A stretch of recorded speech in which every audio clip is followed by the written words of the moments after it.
Estimados amigos productores de alimentos de nuestra querida y muy querida República Mexicana, nos encontramos una vez más aquí en su programa Amanecer Campirano, como siempre con muchas ganas, con mucho entusiasmo.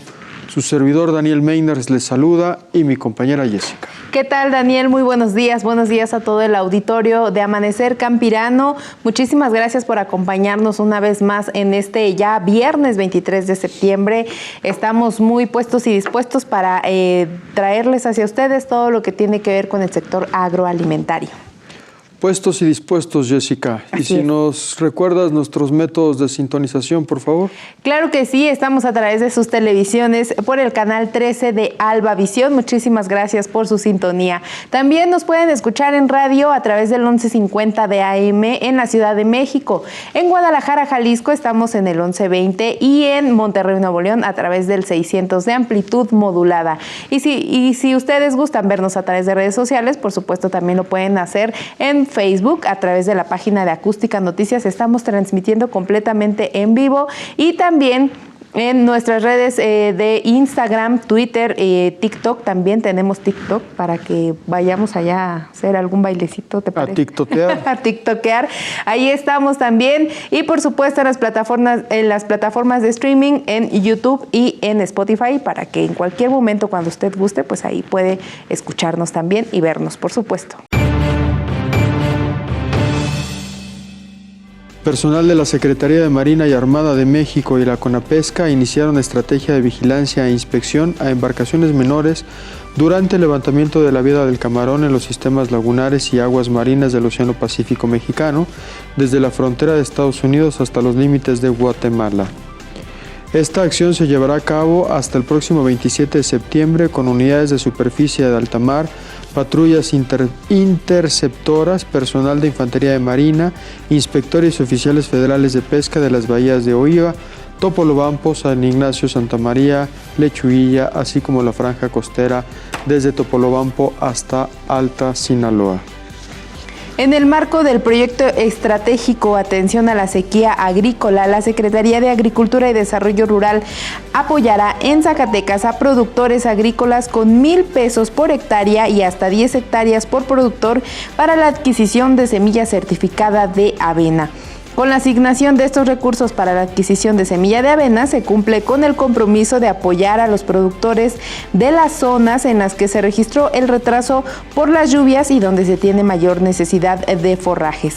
Las ventanillas cerrarán el próximo 23 de septiembre y están ubicadas en los distritos de desarrollo rural y en los centros de apoyo al desarrollo rural de la Secretaría de Agricultura en la entidad.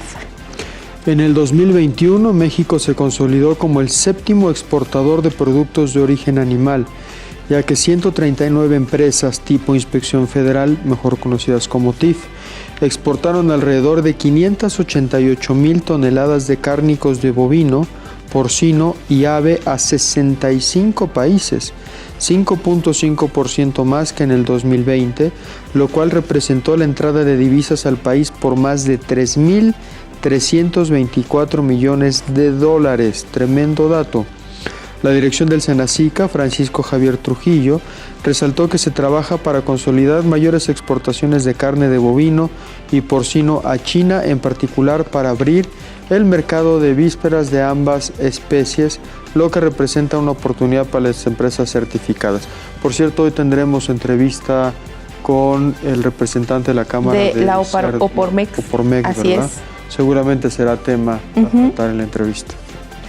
Y en reunión de trabajo, el secretario de Agricultura, Víctor Villalobos, y el embajador de Sudáfrica en México, Denis Tokosani, revisaron el estado de comercio agroalimentario entre ambas naciones.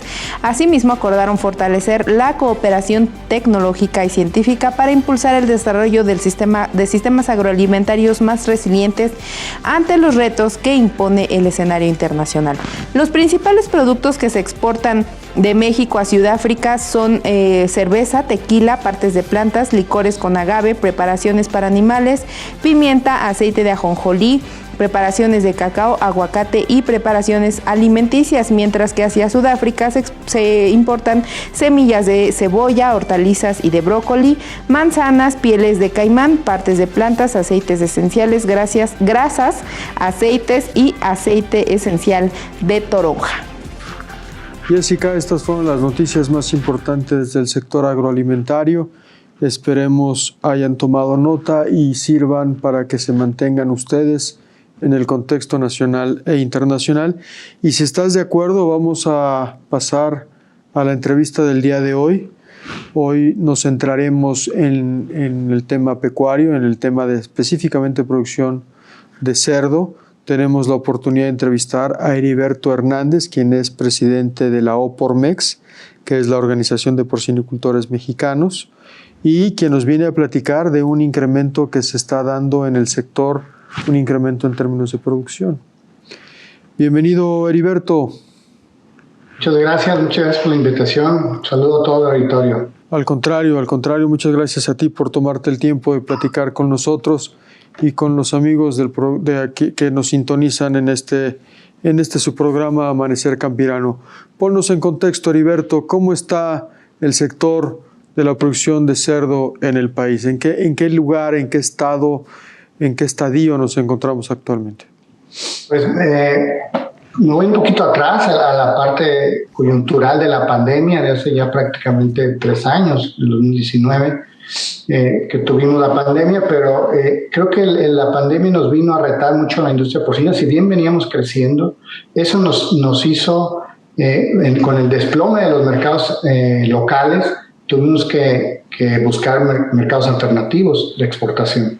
Pero esto hizo que redobláramos esfuerzos, que diversificáramos nuestros mercados. Y bueno, al día de hoy, a pesar de todo ese gran reto que tuvimos de pandemia, pues la verdad es que venimos creciendo a niveles de 2.5, ya somos el 8º productor a nivel mundial, el 5º en exportación, y esto nos permite tener una industria fuerte, con dinamismo, y muy enfocada al autobasto nacional, combinando mercado de exportación con el nacional. Entonces, ha sido un esfuerzo enorme que han hecho los productores de diversificar sus mercados de exportación, por un lado, para enfocarse en el mercado nacional. Recordemos que nosotros somos deficitarios de un 45% de la carne de cerdo, que nos lo abastece nuestro vecino en el norte, a precios muy bajos. Aún así, hemos logrado con productividad, eficiencia, mantener nuestro crecimiento e ir avanzando en el tema del mercado nacional.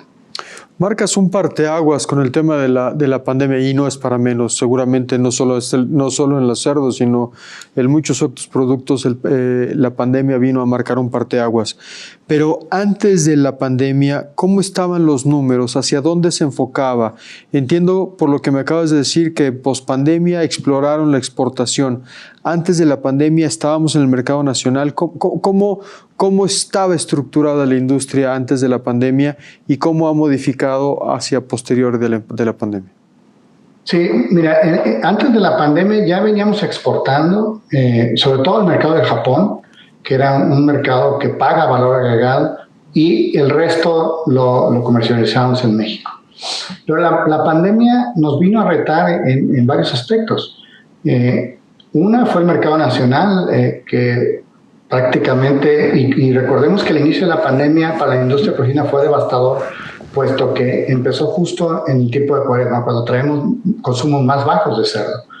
Pero sin embargo, esto nos vino a retar enormemente, como ya lo mencionaba, a diversificar mercados de exportación, y un mercado en el cual logramos desfogar en tiempos de pandemia fue China, puesto que demandaba mucha carne de cerdo. Pero esto vino a ratificar el camino que ya veníamos trabajando fuertemente en la industria, aparte de lo que es eficiencia, productividad, rentabilidad, cuidado del medio ambiente, sino a decir que no podíamos tener un solo mercado como Japón, sino que teníamos que diversificar. Y muestra de ello vino también raíz de la pandemia, en esa desesperación, porque hay que decirlo así, del productor de la industria, de buscar mercados alternativos, puesto que en México no podíamos desplazar el volumen fue otro mercado que se abrió impensable totalmente el mercado americano. En Estados Unidos cambia la estructura a raíz de la pandemia, la estructura de mano de obra, y abre una oportunidad para el mercado mexicano. Entonces, esto viene a ratificar lo que veníamos haciendo, pero viene a redoblar esfuerzos. Hay empresas que duran en su curva de aprendizaje 3 años para el mercado de exportación, pero los tuvimos que hacer en cuestión de meses. Y es sorprendente lo que hizo la industria en cuestión de meses, adaptarse, abrir mercados y lograr desfogar el inventario. Y por otro lado, nos ratifica que somos competitivos con el mercado americano, combinando mercado de exportación con el mercado nacional. Tremendo reto. Este reto en cambiar la ruta de la exportación solo se logra teniendo una organización muy sólida y unos mecanismos y métodos de producción ya muy mediditos, ¿no, Heriberto? Claro, y fíjate que compartí ahorita que la porcicultura, la industria porcina mexicana, nos unimos justo en la pandemia, en una sola agrupación fuerte. Y eso hizo que maniobrara de una forma más ágil, puesto que solo somos un organismo que trabajó en favor de abrir mercados y facilitar los mercados. Y esto nos vino a ratificar que la unidad hace la fuerza, sin duda alguna. Siempre lo teníamos, pero lo puso en evidencia de manera inmediata prácticamente. Y así lo hicimos. Al día de hoy somos una industria agremiada en un solo organismo, Pormex, sólida, fuerte, en la que participan chicos, medianos y grandes productores. Y esto ha hecho un diálogo tremendo para tener claro la ruta de la industria porcina mexicana. Tenemos retos, claro que tenemos retos. Tenemos que subir a este mercado de exportación al pequeño y mediano productor, pero sí nos vino a ratificar la forma de trabajo y a decir que hicimos lo correcto de una forma muy atinada en agruparnos en una sola organización, que al día de hoy, pues la verdad estamos trabajando muy contentos, muy echados hacia adelante. Hemos promovido un fuerte junto con la SADER, el consumo de la carne de cerdo. Nuestros consumos han aumentado en nuestro país porque somos ya una carne más competitiva. Entonces, esto, la verdad que estamos muy entusiasmados con formar parte ya de Pormex, en una agrupación sólida en la que participan chicos, medianos y grandes productores. ¿Antes había más organizaciones de porcinicultores y se juntaron en una sola? ¿Cómo era la estructura de la organización antes? Sí, eran 2 agrupaciones que trabajaban de manera independiente, aunque tuvieran una agenda muy similar, y esto no podía seguir así. Los productores demandaron esa unidad y yo lo comenté en ese momento, no pudimos ser más atinados, más que unirnos justo en los retos más grandes que ha tenido la industria, de forma histórica. Fue un reto enorme, jamás vivido. Vender embarques de cerdos sin precio. Ponle tú el precio, lo que quieres que te los lleves. Fueron retos enormes, pero que gracias a la unidad hemos salido avantes. La unión hace la fuerza, Heriberto, sin duda alguna, y en momentos de crisis la solidaridad y la unión se hace mucho más importante. Tenemos que irnos a un corte comercial. Regresamos en 2 minutos para seguir platicando contigo sobre los retos que ya una vez unificada la organización ya ha encontrado el caminito en el mercado de exportación hacia China y diversificando sus métodos. Sería interesante ver hacia dónde nos pueden llevar estos nuevos destinos. Volvemos en 2 minutos, si estás de acuerdo. Claro que sí.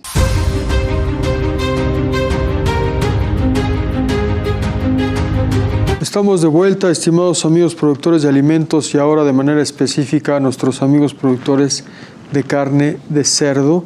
Tenemos la oportunidad de platicar con Heriberto Hernández, quien es presidente de la Oparmex, ahora ya la única organización que agremia a chicos, medianos y grandes productores de cerdo. Es la Organización de Porcinicultores Mexicanos, quien nos está platicando de los retos que tuvieron que enfrentar post-pandemia, cómo tuvieron que reorganizar sus esfuerzos ante una coyuntura tremendamente complicada y encontraron vías de acceso a mercados como el de China en tiempos récord, ¿no, Heriberto?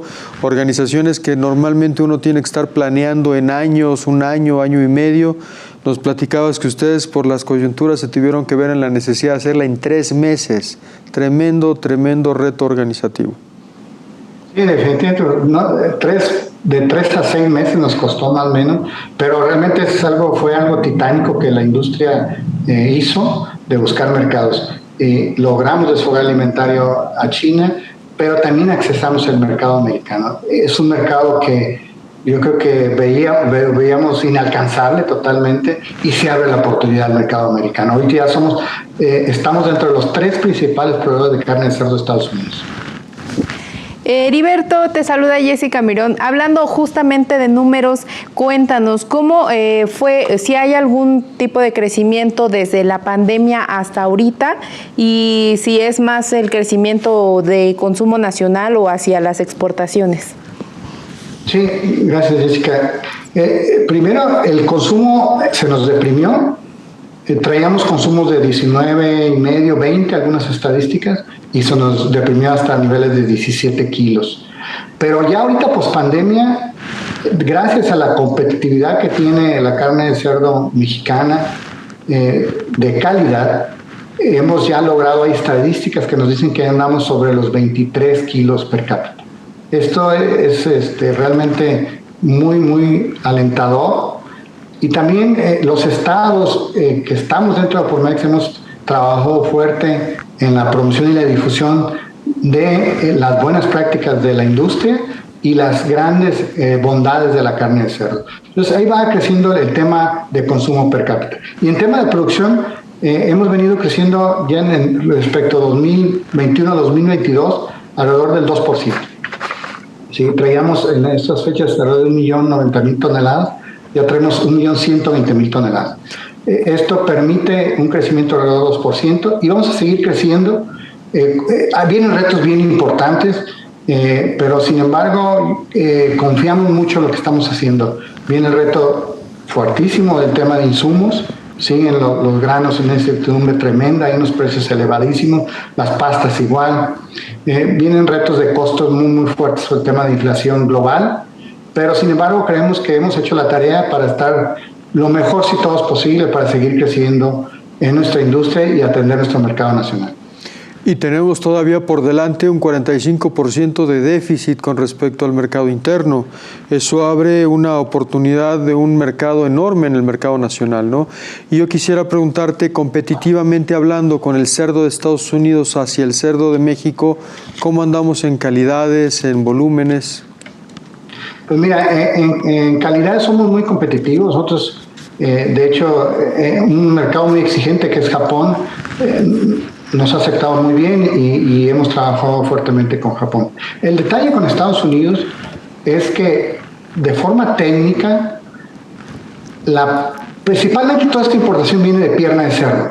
Pierna de cerdo que entra en claros efectos dumping. ¿Qué es dumping? Que el país de origen da por abajo del costo de producción en el país destino, en este caso México. Eso está comprobadísimo. Que la pierna de Estados Unidos entra en condiciones dumping a México.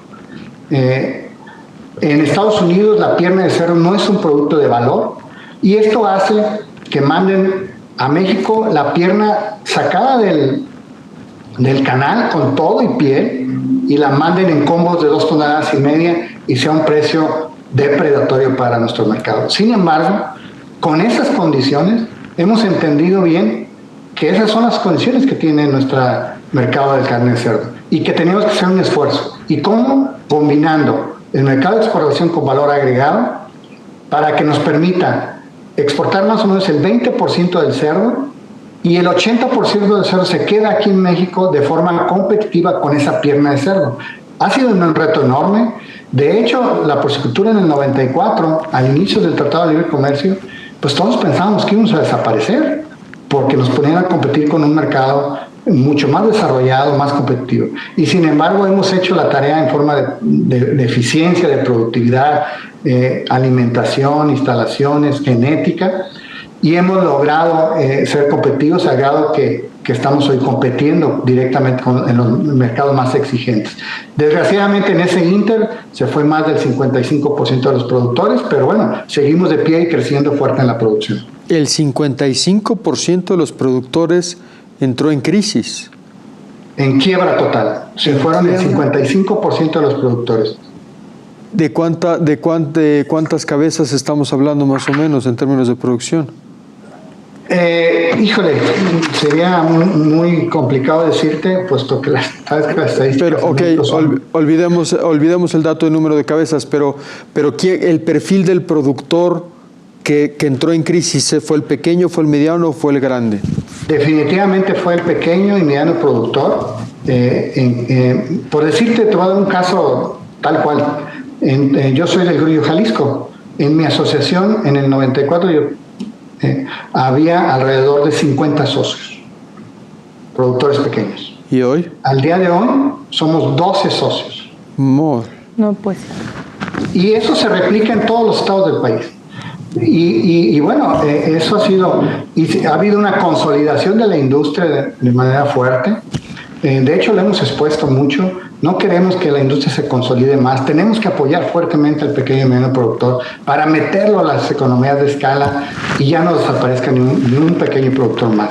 Si bien la industria se ha consolidado y son temas de muy sinergia en términos globales, en México tenemos la gran reto de que ningún productor se nos vaya ya más. Y mucho estamos en el tema de capacitación. La capacitación es fundamental y no va más allá del tema de productividad. Estamos queriendo cambiar en Opormex las mentes de nuestros pequeños productores, que tengan el paso de granjeros a pequeño industrial, para que se emplee más a fondo, para que haga alianzas en la cadena productiva y pueda subsistir.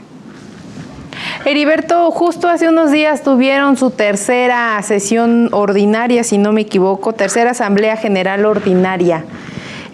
Aquí estuviste presente tú, estuvieron muchos más productores, porcicultores. ¿Qué fue lo que hablaron en esta sesión, los retos, los temas a tratar en esta sesión que tuvieron? Pues mira, muy contentos, fue nuestra primera sesión de manera presencial. Cuando nos estábamos uniendo se vino la pandemia y bueno, no habíamos podido reunirnos. Primero fue muy grato saludarnos. Fue nuestra primera, como te digo, nuestra primera asamblea presencial. Si bien ya habíamos hecho el congreso en mayo, no habíamos tenido de tener pues el marco de una asamblea. Y lo otro es que hemos hecho un rumbo muy claro de la industria en varios temas. En el tema de sustentabilidad, creo que es un reto enorme que tenemos la industria y que queremos asumir la industria de manera propia, que es el cuidado del agua, del medio ambiente. Eso lo hemos estado platicando, de que la industria tiene que asumir su responsabilidad, amén de las autoridades. Creo que es un gran paso que hemos dado como industria de nosotros asumir esa responsabilidad. El otro reto que celebramos enormemente, y sobre todo en temas gremiales, una transparencia en términos de recursos. La gente está muy contenta de la rendición de cuentas. A veces sorprende que eso tan básico no lo haya en todas las agrupaciones. Y en Opormex no podemos dejar que una agrupación sea transparente en el manejo de sus recursos, y lo celebramos todos de manera muy unánime. El otro tema es los embates que vienen fuertes en términos globales, que es el tema de insumos. Como ya lo toqué, vienen retos enormes en el tema de insumos, no solo en el tema de insumos, dado que China ya recuperó su producción post peste porcina africana, ha movido de forma disruptiva el mercado mundial.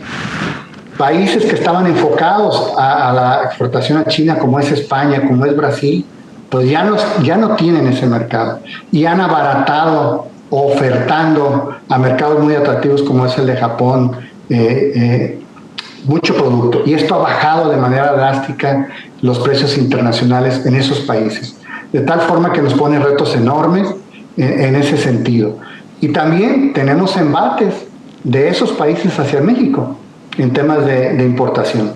En días pasados se ofertaba tocino español a muy bajos precios, porque no hallaban qué hacer con el tocino dado el desplome de esos mercados. Entonces vienen retos enormes para la industria porcina mexicana, en la cual solo juntos vamos a poderlos librar. Y de eso estamos convencidos y generamos rutas de trabajos específicas para todos estos temas. Heriberto, hace ratito en la conversación muy de refilón tocaste un 20 y tantos % de la producción con valor agregado. ¿Es el camino, el valor agregado? Definitivamente es el camino con valor agregado para exportación, cortes de alto valor. En México es un mercado que no se ha abierto, que tenemos que trabajar fuertemente, como es el mercado de alto valor, que son la chuleta bien presentada, un ribeye bien presentado, un tomahawk bien presentado. En cada mesa del restaurante debiera de haberlo. Es un área de oportunidad, pero que en el mercado exterior ya es muy demandado. Por ejemplo, en Estados Unidos la costilla para barbecue es un producto que, a pesar de ser el segundo o tercer productor más grande del mundo de Estados Unidos, ese corte es deficitario y su principal proveedor era Dinamarca. Ahora ya somos proveedor de costilla de barbecue hacia Estados Unidos. Y esto genera valor y esto nos hace competitivos con la pierna americana que viene bajo condiciones dumping. Sin embargo, ese caminito es difícil alcanzar de un mediano productor. Ahí la organización de Opormex tendría un reto muy importante, cómo asumir, jalar a ese mediano productor para lograr insertarse en estos mercados, ¿no? Totalmente de acuerdo, es un reto enorme y quisimos empezar desde el inicio de Opormex a cambiar las mentes de los pequeños productores. Es difícil y es cuesta arriba en México, hay que reconocerlo, el tema de asociarnos. La verdad es que es un tema complicado, pero que otros países son exitosos y no países que tienen una porcicultura grande. Vamos a irnos a los dos extremos. Dinamarca, su porcicultura es pequeño y mediano productor y sin embargo son exitosísimos en el tema de exportación. Pero aquí en Latinoamérica está Chile, que son pequeños productores y que son muy competitivos en el mercado de exportación. Entonces tenemos que jalar esas experiencias, tenemos que hacer que nuestro pequeño productor cambie su mentalidad y no vea cuesta arriba el tema de asociarse, ya sea con el eslabón adelante de la cadena, con un obrador que ya está exportando, que haga sinergia los dos en pequeños productores para poder entrar al mercado de exportación y derramen esos beneficios de la exportación. Es un enorme reto, pero tenemos que asumirlo como tal. Dejar de ver la producción de cerdo como un ahorro y entenderlo como un negocio, ¿no, Heriberto? Definitivamente. Y ahorros a veces mal entendidos. ¿Por qué? Porque no le llevamos los números a esa explotación. Por eso quisimos hacer énfasis, después de un análisis de nuestro consejo técnico, un análisis profundo de asesores, especialistas en cerdos en México, de que ya el tema de productividad ya era como una especie de caparazón. Mira, tienes que producir tantos lechones por hembra al año, tienes que tener esta conversión. No entraba y no entra y no genera ese cambio en el productor. Y nos estamos yendo a generar el cambio de mentalidad del productor, que vea que si deja de hacer tal o cual manejo, pues cuesta dinero. Entonces lo vas a tener que hacer, que si no te unes entre varios productores y hacen una alianza con un exportador, con un obrador que está exportando, no vas a recibir el beneficio de la exportación. Entonces ahí es donde tenemos que enfocar nuestras pilas, dado toda la experiencia que ya hemos adquirido en estos años. Y encaminar la política pública. Heriberto, el tiempo se nos ha terminado. Agradecemos mucho la oportunidad de poder platicar contigo. Estaremos muy pendientes de cómo continúa el crecimiento del sector porcino en México y de cómo rescatamos a ese 50% de productores que se nos han quedado en el camino de la producción, que es verdaderamente un dato escalofriante. Tenemos que irnos a una pausa comercial, pero agradecemos mucho tu tiempo, Heriberto. Estaremos en comunicación. Volvemos en 2 minutos. Al contrario, muchas gracias por la invitación y quedo a sus órdenes.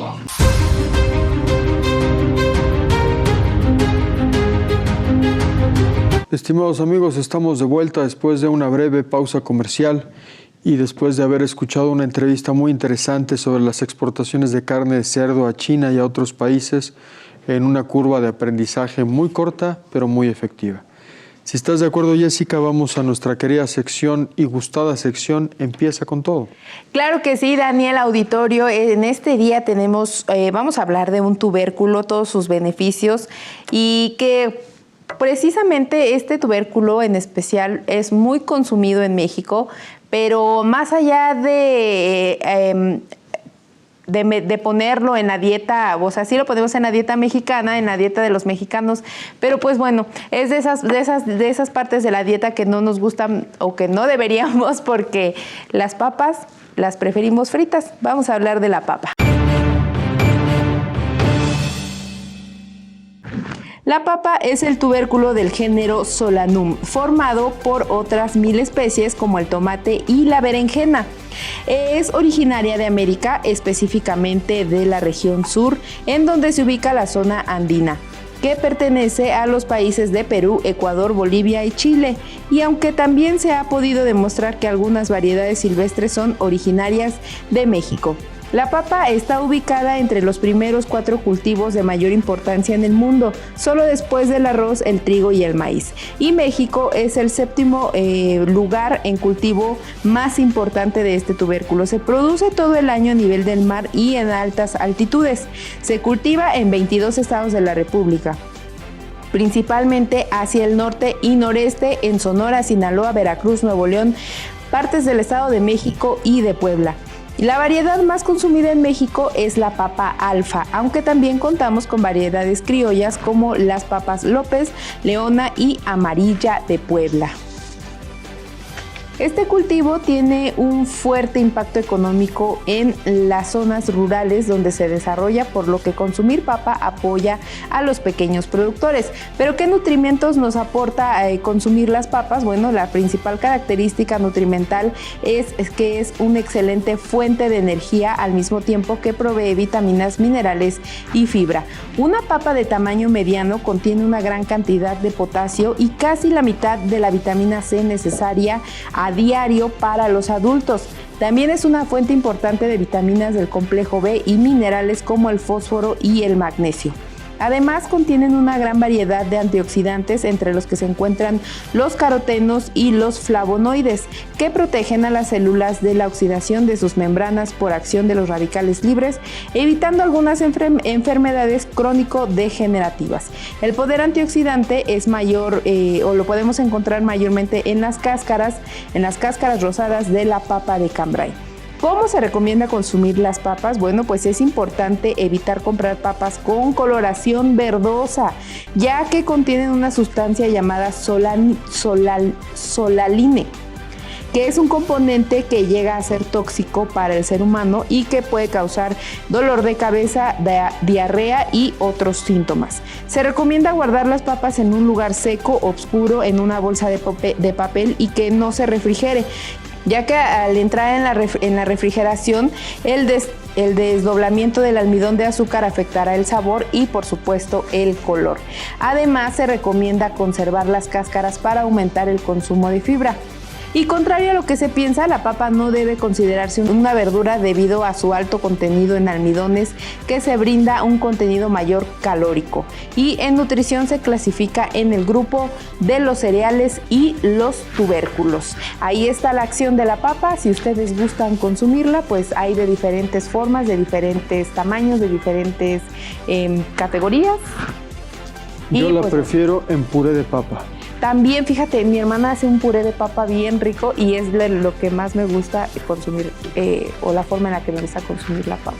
Coincido contigo. Sí. Y a quien le gusta seguramente también la papa es a Fernanda Orozco, a quien le cedemos los micrófonos para la colaboración de esta semana. Hola, muy buenos días, Daniel y Jessica. Muchísimas gracias por dejarme entrar nuevamente a un viernes más de Amanecer Campirano, un viernes más de compartir con todos nuestros productores y productoras que nos escuchan, pero también con todo el radio escucha en general, aquel que nos escucha por AM, quien nos mira en Albavisión, en Canal 13, aquellos que nos miran en la mañana puntualitos si somos su despertador a través de las redes sociales, o bien a lo largo del día nos hacen favor de sintonizarnos en las redes sociales, en el Facebook de Acústica Noticias. De verdad le agradezco muchísimo a todos aquellos que sin duda cada lunes, miércoles y viernes que pasa el programa, pero sobre todo los viernes que me dan este espacio con el que puedo compartir con ustedes, pues bueno, para mí es maravilloso.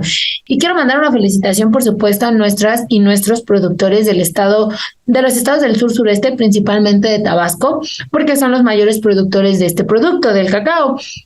como todos sabemos, es el producto primario para poder tener chocolate. Eso, pues bueno, conozco a muchas personas que nos encanta el chocolate. Yo soy fan del chocolate, me gusta muchísimo el chocolate amargo, chocolate con leche, chocolate en agua. La verdad es que a mí el chocolate me gusta muchísimo. Por supuesto, sé que el cacao es pues bueno, el ingrediente principal para este producto, para pues tener el chocolate en nuestras bocas y saborearlo en sus distintas presentaciones. Y venía preparada para hablarles pues datos de producción, de los productores de cacao, pero la verdad es que el día de hoy quiero hablarles acerca de otro tema. En la semana tuve la fortuna de poder asistir a un centro de acopio, el Centro de Acopio Francisco y Madero, en el estado de Hidalgo, centro de acopio de leche.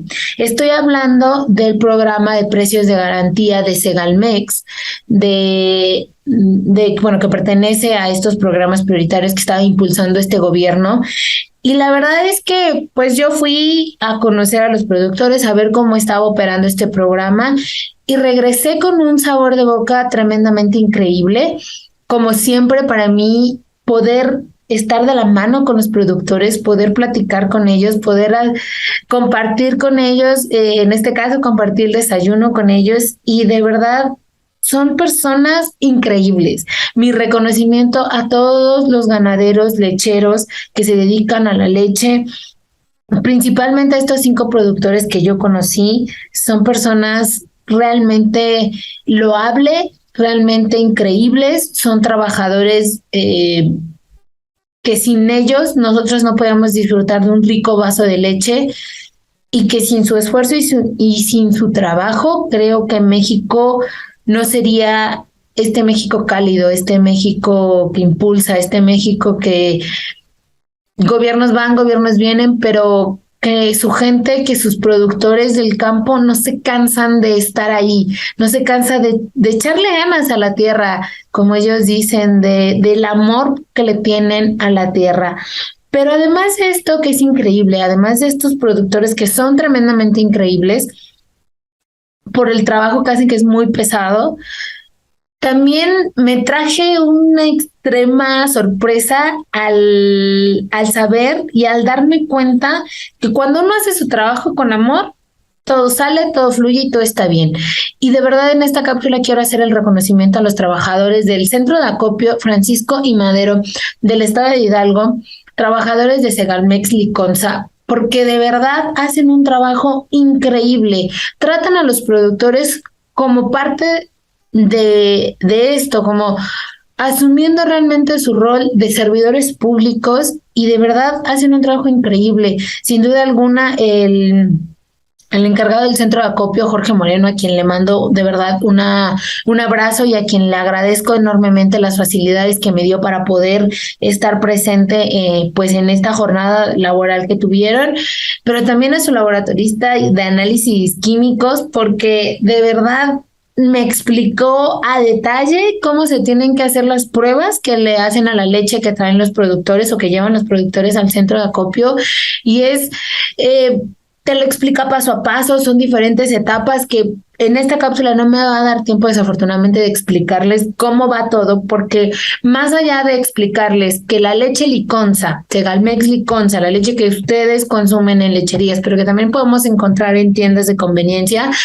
es una leche de calidad, es una leche 100% mexicana, es una leche que a mí no me cabe la menor duda que son estrictos en la calidad y que todo lo que dice en su etiquetado lo cumple al 100%, y que además es una leche que está producida por nuestros productores mexicanos con muchísimo amor por sus vacas, por su ganado, por su tierra, y por supuesto con las más altas normas de calidad con las que se debe cumplir y con lo mínimo que se espera de una institución como lo es Segalmex Liconza.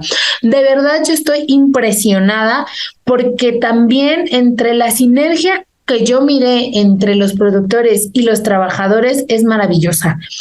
los trabajadores asumiendo realmente su papel de servir, de servidor público, y el productor siendo comprensivo y el productor sabiendo que tiene que cumplir ciertos requisitos, que tiene que ser cuidadoso, pero también sabiendo que en el centro de acopio tiene un aliado que le va a decir, oye, tu leche hay que seguirla trabajando, o tu leche está en muy buen estado, o que dan tips para que pueda su leche mejorar la calidad y entonces llegar a, pues, al precio de garantía que realmente debe de ser y que le están pagando, que es de 10 pesos por litro de leche. La verdad, más allá de, como les digo, explicarles el proceso que a grandes rasgos es tu productor de leche, te invito a que te acerques a la página de internet de Liconza, a la página de internet de Segalmex o bien al centro de acopio que tengas cerca y revises los requisitos para que tú puedas formar parte de estos productores que llevan su leche y que venden su leche a un precio competitivo, es cierto, de tu leche y que sabes que te va a retar este programa a que hagas un buen trabajo y que tengas un trabajo de calidad. Y esto lo digo como vocera de esos productores a quienes tuve la oportunidad de conocer, el señor Víctor, el señor Casimiro, el señor, ya no me acuerdo más de nombres de ellos, pero bueno, ellos, ese grupo de trabajadores de verdad, de productores y el grupo de trabajadores del centro de acopio Francisco y Madero en el estado de Hidalgo, de verdad estoy completamente agradecida por esta visita. Me llenaron la semana, me llenaron el alma, me hicieron muy feliz y no como consumidora de leche Liconza que fui y como seguramente lo seré en un futuro, de verdad agradezco enormemente el trabajo que hacen. Yo creo que todos los mexicanos lo tenemos que agradecer y pues este es básicamente el comentario el día de hoy, Daniel, Jessica, porque todos tenemos que reconocer el trabajo tan importante que los productores y los servidores públicos ayudan en el sector primario para poder tener un buen alimento en nuestra mesa, para poder tener un alimento de calidad.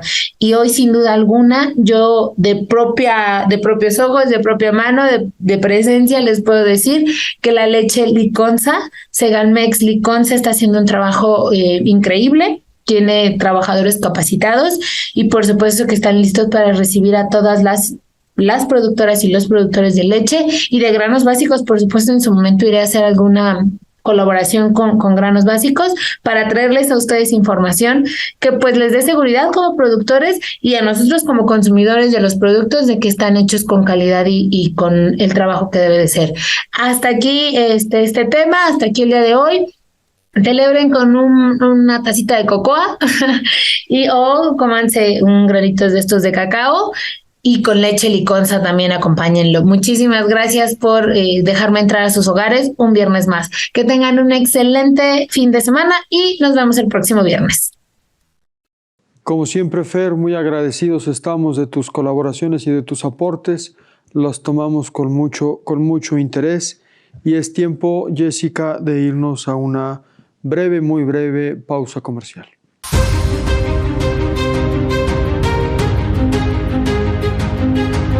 Vámonos de vacaciones, lo primero que pensamos es destino playa.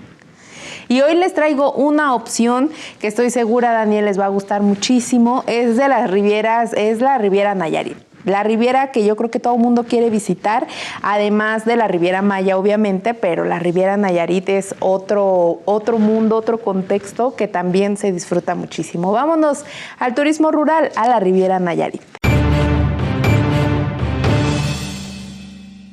La Riviera Nayarit consiste en un corredor que se extiende a lo largo de la costa del Pacífico, que cubre al estado de Nayarit, principalmente en los municipios de Bahía de Banderas, Compostela, San Blas, Santiago Ixcuintla y Tecuala, que se encuentra ubicado a solo 10 minutos al norte del Aeropuerto Internacional de Puerto Vallarta.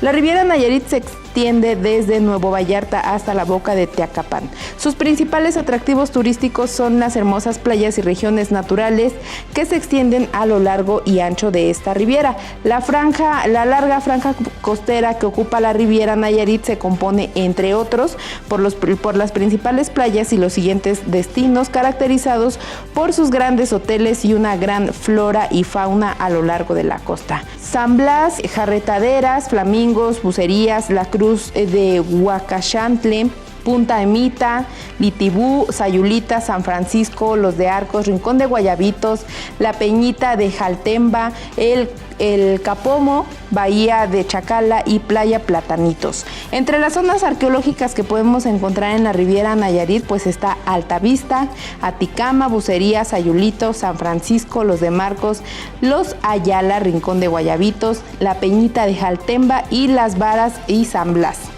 Entre otras actividades también que podemos hacer aquí en la Riviera Nayarit a lo largo y ancho, se practican deportes que son de gran atractivo a los visitantes y a turistas, como lo es en el ecoturismo, el buceo, el snorkel, el avistamiento de ballenas, se puede nadar con delfines también, hay caminatas, paseo en bicicletas, paseos a caballo y recorrido por los manglares. Si ustedes gustan del recorrido de aventura o más bien del turismo de aventura, pueden practicar el surf, aventarse de la tirolesa y hacer expediciones. También hay turismo cultural aquí en la Riviera Nayarit. Existe la gastronomía muy amplia y variada, las tradiciones populares y las artesanías. Y si prefieren otras recreaciones, pues bueno, también está la práctica del golf, la pesca deportiva, la marina en yates, el velerismo y, por qué no, pasar un buen rato en un spa. Es todo lo que se puede hacer aquí en la Riviera Nayarit. Obviamente gozar de las playas, de sus centros nocturnos también, si es que ustedes quieren ir a divertirse. También hay lugares para la recreación nocturna, pero en sí, esto es lo central, lo que tiene la Riviera Nayarit. En el puerto de San Blas también hay una zona de manglar que es muy precioso, realmente muy bonito, con avistamiento de cocodrilos y otras especies. Hay un mosquito que le llaman el comején. Después de las 6 de la tarde hace que imposible estés en la calle, te tienes que resguardar siempre en zona de mosquitero. Es muy bonito y está enfrente la isla que era cárcel. ¿Cómo se llama?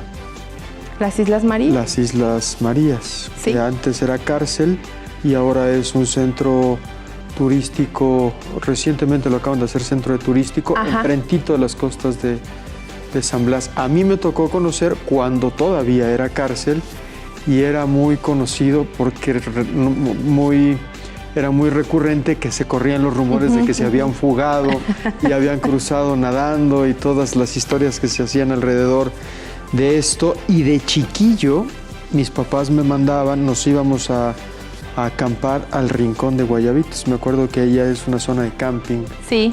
Muy bonito. Muy interesante también para ir.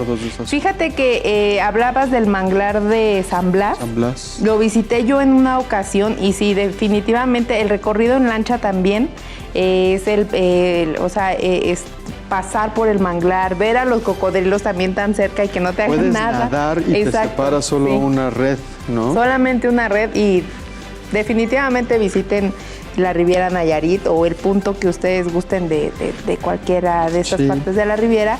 En cualquiera se van a divertir y van a encontrar muchísimas cosas que hacer. Y Sayulita es la que están desarrollando como la de vida nocturna, porque todas las otras es como una mezcla de turismo rural, de turismo también de aventura, ecoturismo, mucha vegetación.